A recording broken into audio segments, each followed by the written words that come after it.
नमस्कार दोस्तों, स्वागत है आपका आज के मुख्य समाचार में, जिसमें सबसे पहली और बड़ी खबर में आपको बताएंगे कि बीएसएफ की ड्रोन हिटिंग टीम एलओसी पर तैनात पाकिस्तान की ड्रोन वाली चाल पर रख रही है पैनी नज़र।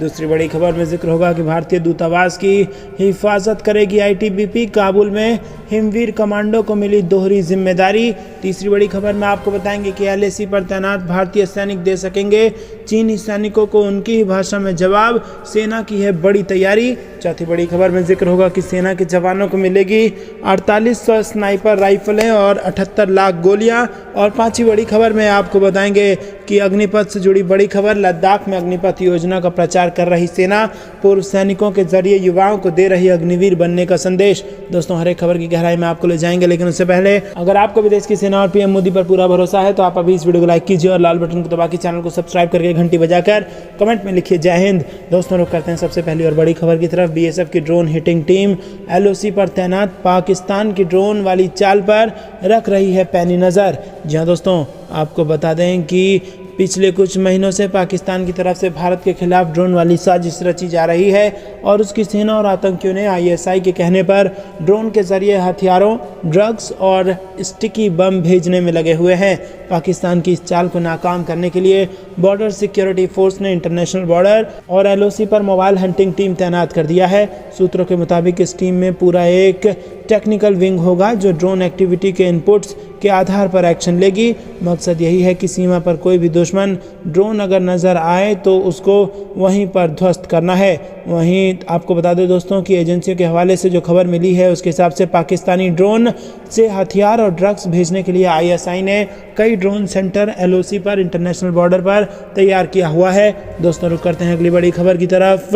इंडियन एम्बेसी इन काबुल, भारतीय दूतावास की हिफाजत करेगी आईटीबीपी, काबुल में हिमवीर कमांडो को मिल रही है दोहरी जिम्मेदारी। जी हाँ दोस्तों, अफगानिस्तान में गत वर्ष तालिबान का राज आने के बाद भारत सहित अनेक देशों ने अपने दूतावास बंद कर दिए थे। भारत ने अब फिर से काबुल में अपना दूतावास खोल दिया है।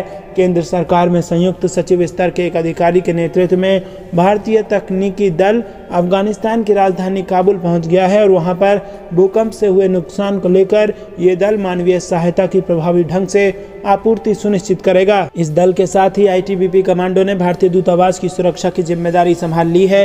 हिमवीर कमांडो वहां पर दोहरी भूमिका निभा रहे हैं और सुरक्षा के अलावा आईटीबीपी कमांडो आपदा से राहत कार्यों में भी अपना योगदान दे रहे हैं। केंद्र सरकार के सूत्रों का कहना है कि 2 दशकों से अफगानिस्तान में भारतीय दूतावास एवं कई अन्य वाणिज्य दूतावासों की सुरक्षा की जिम्मेदारी आईटीबीपी कमांडो ही संभालते रहे हैं। अफगानिस्तान में 2 दशक के दौरान भारतीय प्रतिष्ठानों पर हुई कई हमलों को आईटीबीपी के कमांडो ने नाकाम किया है। दोस्तों, रुक करते हैं अगली बड़ी खबर की तरफ। एलएसी पर तैनात भारतीय सैनिक दे सकेंगे चीनी सैनिकों को उनकी भाषा में जवाब, सेना की बड़ी तैयारी। जी हाँ दोस्तों, आपको बता दें कि लाइन ऑफ एक्चुअल कंट्रोल पर तैनात सैनिकों को चीनी भाषा मैंड्रिन सिखाने पर भारतीय सेना का फोकस बढ़ रहा है। आईटीबीपी ने इस दिशा में ज़्यादा तेजी से काम किया है और आईटीबीपी के सैनिक इंडो तिब्बत बॉर्डर पर तैनात हैं और एलएसी पर वो भारतीय सेना के साथ मिलकर पेट्रोलिंग करते हैं। आईटीबीपी का लक्ष्य है कि 2030 तक पूरी फोर्स यानी आईटीबीपी के हर जवान से लेकर ऑफिस तक काम चलाने लायक मैंड्रिन सीख लिया जाए। वहीं दोस्तों, आपको बता दें कि भारतीय सेना ने कई सिविल यूनिवर्सिटी और संस्थाओं के साथ टाई अप किया है। रुक करते हैं अगली बड़ी खबर की तरफ, जिसमें आपको बता दें कि सेना के जवानों को मिलेगी 4800 स्नाइपर राइफलें और 78 लाख गोलियां। जी हाँ दोस्तों, यहाँ पर बड़ी खबर, रक्षा मंत्रालय की डिफेंस प्रोक्योरमेंट बोर्ड ने स्नाइपर राइफल खरीदने की मंजूरी दे दी थी और इस बाबत 2016 से पहले भी आरएफआई जारी की गई थी, लेकिन टेंडर प्रक्रिया में अधिक कंपनियों को शामिल करने के लिए एक बार फिर से आरएफआई जारी की गई है। ये आरएफआई बाय इंडिया के तहत जारी की गई है और ये स्नाइपर राइफल भारतीय कंपनियों के लिए ही खरीदी जाएंगी। हालांकि भारतीय कंपनियां इस सौदे के लिए किसी विदेशी कंपनी से भी करार कर सकती है। रक्षा मंत्रालय द्वारा नई आरएफआई के मुताबिक ये स्नाइपर राइफल .338 बोर की होनी चाहिए और इनके रेंज 1200 मीटर से कम होनी चाहिए और इन राइफल की लंबाई 1250 mm से अधिक नहीं होनी चाहिए। रुक करते हैं अगली बड़ी खबर की तरफ। लद्दाख में अग्निपथ योजना का प्रचार कर रही सेना पूर्व सैनिकों के जरिए युवाओं को दे रही अग्निवीर बनने का संदेश। जी हाँ दोस्तों, भारतीय सेना केंद्र शासित प्रदेश लद्दाख में अग्निपथ योजना का प्रचार कर युवाओं को सैनिक बनने के लिए प्रोत्साहित कर रही है। सेना पूर्व सैनिकों के सहयोग से दूरदराज इलाकों के युवाओं तक इस योजना का संदेश पहुंचा रही है। सेना ने लेह के पदम इलाके में कार्यक्रम का आयोजन कर पूर्व सैनिकों को इस योजना से युवाओं को होने वाले लाभ के बारे में जानकारी दी है और अब पूर्व सैनिक अपने अपने इलाके में युवाओं को बताएंगे कि वो इस योजना के जरिए किस तरह अपने भविष्य को बेहतर बना सकते हैं। सेना की 14 कोर की फॉरएवर ने ऑपरेशन डिवीजन की ओर से आयोजित किए गए कार्यक्रम में क्षेत्र के 152 पूर्व सैनिकों ने हिस्सा लिया। दोस्तों रुक करते हैं अगली बड़ी खबर की तरफ, जो कि महाराष्ट्र से आ रही है। सीएम बनते ही एक्शन में एकनाथ शिंदे बुलाई पहली कैबिनेट बैठक। जी हां दोस्तों, महाराष्ट्र की राजनीति में बड़ा उलटफेर हो गया है। एकनाथ शिंदे राज्य के नए मुख्यमंत्री बन गए हैं और देवेंद्र फडणवीस डिप्टी सीएम के रूप में उन्होंने शपथ ली है। शरद पवार ने प्रेस कॉन्फ्रेंस कर एकनाथ शिंदे को सीएम बनने पर बधाई दी, लेकिन उनकी तरफ से यह भी कहा गया है कि उन्होंने ऐसी कल्पना एक बार भी नहीं की थी कि बीजेपी शिंदे को सीएम पद देने जा रही है। उनके मुताबिक शिंदे गुट के विधायकों की जरूर ये मांग रही होगी। प्रधानमंत्री मोदी ने सीएम एकनाथ शिंदे और डिप्टी सीएम देवेंद्र फडणवीस को बधाई दी है। उन्होंने ट्वीट कर लिखा है कि मैं एकनाथ शिंदे को सीएम बनने पर बधाई देता हूं। वो जमीन से जुड़े नेता हैं और उन्हें राजनीति से लेकर प्रशासनिक अनुभव है और वो महाराष्ट्र को नई ऊंचाइयों पर ले जाने का काम करेंगे। देवेंद्र फडणवीस के लिए मोदी ने लिखा है कि सभी के लिए प्रेरणा है। इस सरकार के लिए उनका अनुभव काफ़ी काम आने वाला है और उनके साथ महाराष्ट्र का विकास और तेजी से आगे बढ़ेगा। दोस्तों रुक करते हैं अगली बड़ी खबर की तरफ, जो कि उत्तर प्रदेश से आ रही है। योगी सरकार ने 3 महीने के लिए बढ़ा दी फ्री राशन योजना, 15 करोड़ लोगों को मिलेगी राहत। जी हां दोस्तों, मुख्यमंत्री योगी आदित्यनाथ सरकार ने उत्तर प्रदेश के 15 करोड़ गरीबों को बड़ी राहत देते हुए मुफ्त राशन योजना को 3 महीने के लिए आगे बढ़ा दिया है।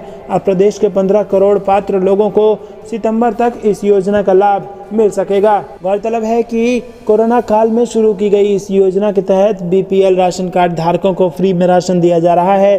गौरतलब है कि 2022 के विधानसभा चुनाव में बीजेपी की बम्पर जीत के पीछे मुफ्त राशन योजना का अहम रोल माना जा रहा है। इस योजना को सरकार 2024 तक जारी रख सकती है और 2024 के लोकसभा चुनाव को ध्यान में रखते हुए सरकार इस योजना को जारी रखने के लिए कार्य योजना भी तैयार करती नजर आ रही है।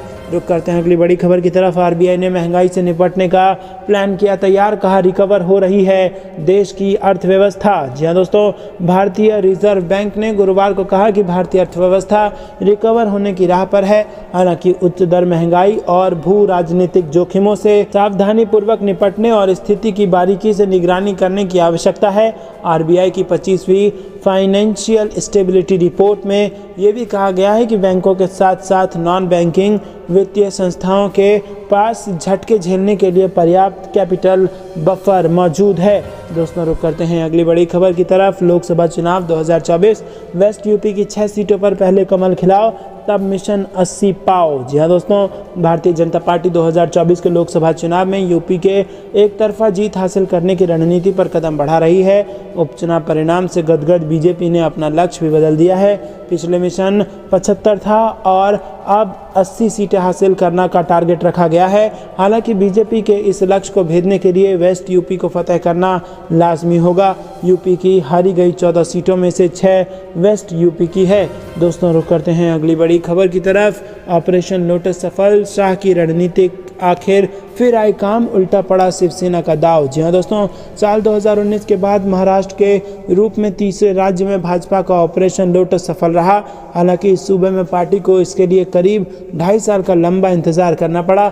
दरअसल राजस्थान में ऑपरेशन लोटस की असफलता के बाद भाजपा ने महाराष्ट्र में तख्ता पलट के लिए धीरे धीरे आगे बढ़ने की रणनीति बनाई और हिंदुत्व के मुद्दे पर शिवसेना में असंतोष भड़काने का इंतजार किया गया। शिवसेना के 2/3 से अधिक विधायक पार्टी का साथ छोड़ चुके हैं। मुश्किल तब और बढ़ गई जब सियासी और आजमाइश के बीच महाविकास अघाड़ी को समर्थन देने वाले छोटे दलों और निर्दलियों ने साथ छोड़ना शुरू कर दिया। दोस्तों रुकर कंगाल पाकिस्तान को ड्रैगन का झटका, ब्रिक्स में दोस्त को छोड़कर भारत के साथ आया चीन। जी हां दोस्तों, आपको बता दें कि कंगाल पाकिस्तान को अब सदाबहार दोस्त चीन ने भी दगा दे दिया है और वो भी पाकिस्तान के सबसे बड़े दुश्मन भारत के साथ मिल गया है। जी हां दोस्तों, पाकिस्तान ने एक चौंकाने वाला फैसला करते हुए ब्रिक्स में घुसने की कोशिश की है। ब्रिक्स दुनिया की उभरती अर्थव्यवस्थाओं जैसे अल्जीरिया, अर्जेंटीना, कंबोडिया, मिस्र, Ethiopia, Fiji, Indonesia, Iran Kazakhstan, Senegal, Malaysia आदि के साथ बैठक में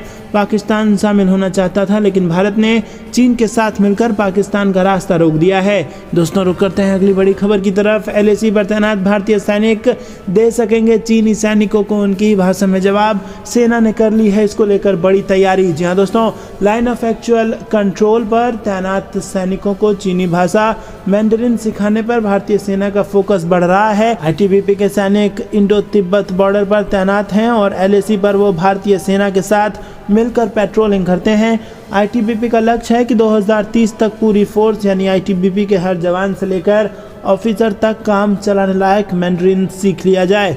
दोस्तों, भारतीय सेना ने कई सिविल यूनिवर्सिटी और संस्थाओं के साथ टाई अप किया है जहां उनके सैनिक और अफसर मैंडरिन सीख सकते हैं। दोस्तों रुक करते हैं अगली बड़ी खबर की तरफ। हिंद महासागर में हितों का टकराव, डोभाल ने किया आगाह, हमें सतर्क रहकर करनी होगी रक्षा। जी हाँ दोस्तों, राष्ट्रीय सुरक्षा सलाहकार अजीत डोभाल ने मौजूदा भू राजनीतिक घटनाक्रमों के बीच समुद्री सुरक्षा को ज़्यादा महत्वपूर्ण बताया है। गुरुवार को समुद्री सुरक्षा समूह की पहली बैठक का उद्घाटन करने के बाद डोभाल ने ये बात कही। उन्होंने कहा कि हिंद महासागर शांति का सागर था, लेकिन ये प्रतिस्पर्धी और हमें यहाँ हितों का टकराव नजर आ रहा है। उन्होंने आगाह किया कि हमें सतर्क रहकर इसकी रक्षा करनी होगी।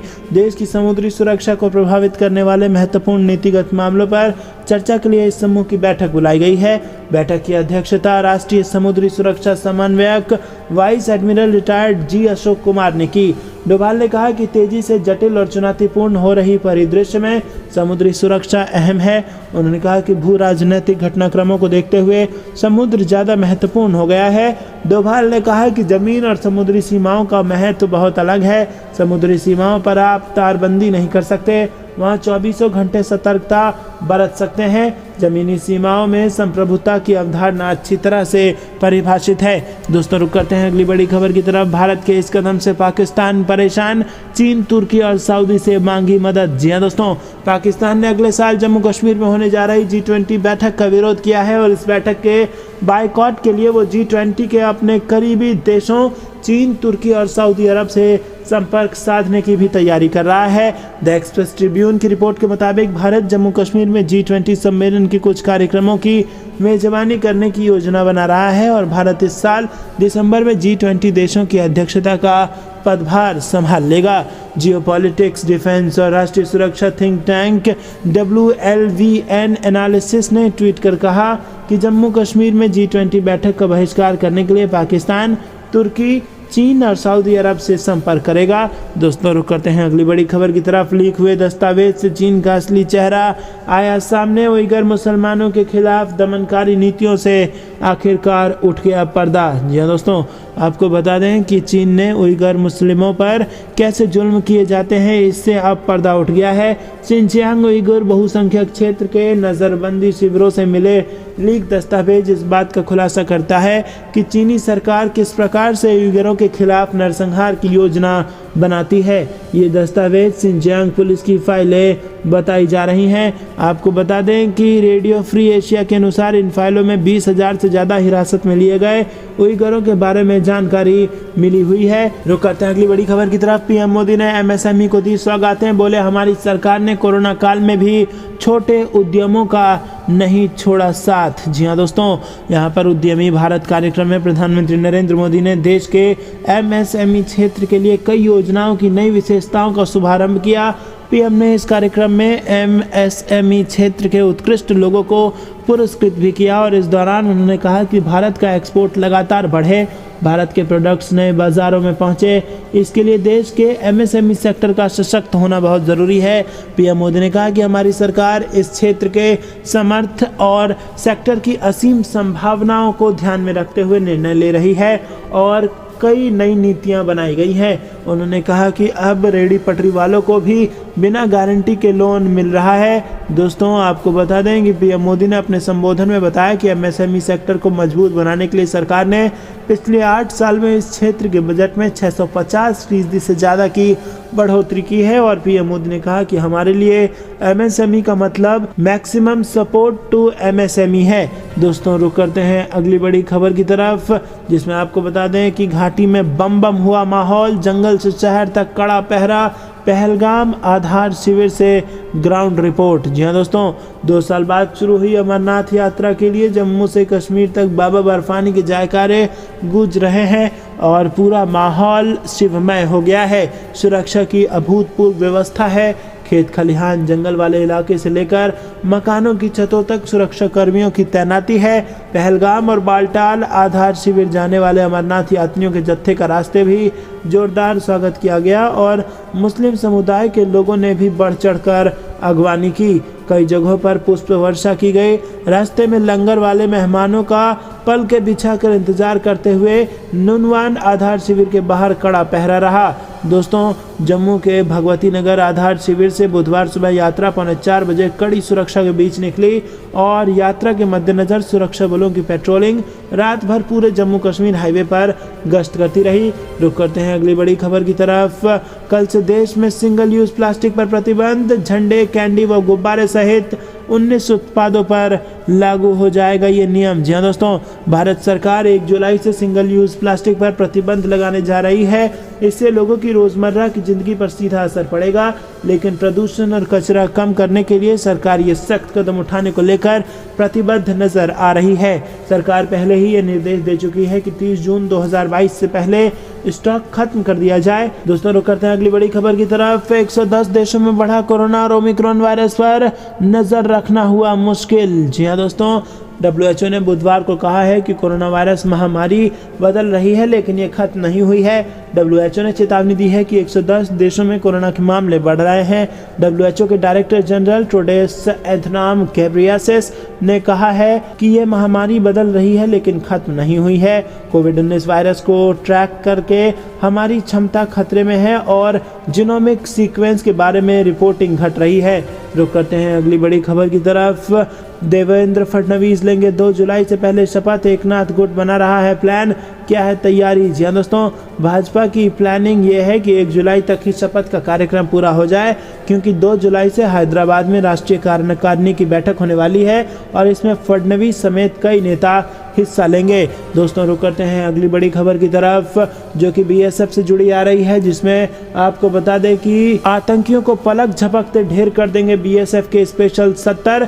कश्मीर में सेना के साथ बनाया ये प्लान। जी हाँ दोस्तों, कश्मीर में BSF के स्पेशल 17 जवानों की टीम को हथियार चलाने से लेकर दुश्मनों के हाइड आउट को तबाह करने की ट्रेनिंग मिल रही है। वहीं इसके साथ जो रणनीति बनाई गई है उसे बेहद अहम माना जा रहा है। भारतीय सेना की स्पेशल फोर्स के जाबाजों को जब भी कोई टास्क मिला है, उन्होंने बिना रुके बिना थके देश के दुश्मनों का काम तमाम करके ही वो वापस लौटे हैं। चाहे उरी हमले के बाद पाकिस्तान के कब्जे वाली कश्मीर में सर्जिकल स्ट्राइक करना हो या फिर म्यांमार में छुपे उग्रवादियों को ढेर करना हो। यूक्रेन युद्ध में रूस का साथ देने वाली 36 पाकिस्तानी और चीनी कंपनियों को अमेरिका ने कर दिया ब्लैक लिस्ट। जी हाँ दोस्तों, आपको बता दें कि अमेरिका ने मंगलवार को यूक्रेन युद्ध में रूस समर्थक पाकिस्तानी व चीनी समेत कुल 36 कंपनियों को काली सूची में डाल दिया है। राष्ट्रपति जो बाइडेन के प्रशासन ने रूसी सेना व रक्षा उद्योग की मदद के आरोप में चीन की 5 कंपनियों को व्यापार की काली सूची में डाल दिया है। फेडरल रजिस्टर के अनुसार काली सूची में डाली गई अन्य 31 कंपनियां रूस, संयुक्त अरब अमीरात, Lithuania, Pakistan, Singapore, Britain, Uzbekistan व वियतनाम की है। इसी के साथ अल जज़ीरा की रिपोर्ट के अनुसार अमेरिका ने जिन 36 कंपनियों पर कार्रवाई की है, उनमें से 25 का संचालन चीन से होता है। वाणिज्य विभाग ने बताया कि आरोपित कंपनियों ने 24 फरवरी को यूक्रेन पर हमले से पहले प्रतिबंधित श्रेणी वाली रूसी कंपनियों को सामग्री की आपूर्ति की थी और हमले के बाद भी आपूर्ति संबंधी अनुबंध कायम रखा। वाणिज्य विभाग के अपर सचिव एलन एस्टेवेज ने कहा कि इस कार्रवाई ने दुनिया भर की कंपनियों और लोगों को कड़ा संदेश दिया है कि अगर आप रूस का समर्थन करते हैं तो अमेरिका से रिश्ता खत्म हो जाएगा। काली सूची में डाले जाने का मतलब है कि कंपनियों के अमेरिकी आपूर्तिकर्ताओं को उन तक माल भेजने से पहले वाणिज्य विभाग से अनुमति लेनी होगी। दोस्तों, रुक करते हैं अगली बड़ी खबर की तरफ। पाकिस्तान में जबरन अपने सुरक्षा गार्ड तैनात करना चाहता है चीन। भड़की शहबाज सरकार, ड्रैगन ने साधी इस पर चुप्पी। जी हाँ दोस्तों, पाकिस्तान और उसके सदाबहार दोस्त चीन के बीच चीनी सुरक्षा कर्मियों के मुद्दे पर तनाव बढ़ता जा रहा है। चीन पाकिस्तान में अपने नागरिकों और प्रतिष्ठानों की सुरक्षा के लिए चीनी सुरक्षा गार्ड तैनात करना चाहता है। पाकिस्तान इसका खुलकर विरोध कर रहा है। चीन ने पाकिस्तान के सेना प्रमुख जनरल कमर जावेद बाजवा पर पिछले दिनों बीजिंग यात्रा के दौरान सुरक्षा गार्ड तैनात करने की अनुमति देने के लिए दबाव डाला था। पाकिस्तान के साथ बढ़ते तनाव पर अब चीन ने चुप्पी साध ली है। वहीं दोस्तों, चीन ने यह अनुमति ऐसे समय पर मांगी है जब उसके नागरिकों पर बलूचिस्तान और पाकिस्तान के अन्य हिस्सों में कई जानलेवा हमले हुए हैं। मीडिया में आई खबरों में कहा गया कि पाकिस्तान के गृह मंत्रालय ने चीन के सुरक्षा मंत्रालय के अनुरोध का कड़ा विरोध किया है और चीनी मंत्रालय के सुरक्षा गार्ड तैनात करने की मांग पर पाकिस्तान ने कहा है कि उसके सुरक्षा बल चीनी नागरिकों और प्रतिष्ठानों की सुरक्षा करने में सक्षम। दोस्तों, ये थी दिन भर कुछ बेहद जरूरी और बड़ी खबरें। अंत तक बने रहने के लिए बहुत बहुत धन्यवाद। देख रहे थे आपका अपना चैनल द इंडियन टीवी। जाने से पहले वीडियो को लाइक और लाल बटन को दबा के चैनल को फ्री में सब्सक्राइब करके घंटी बजाकर कमेंट में जय हिंद जरूर लिखिएगा। जय हिंद, जय भारत।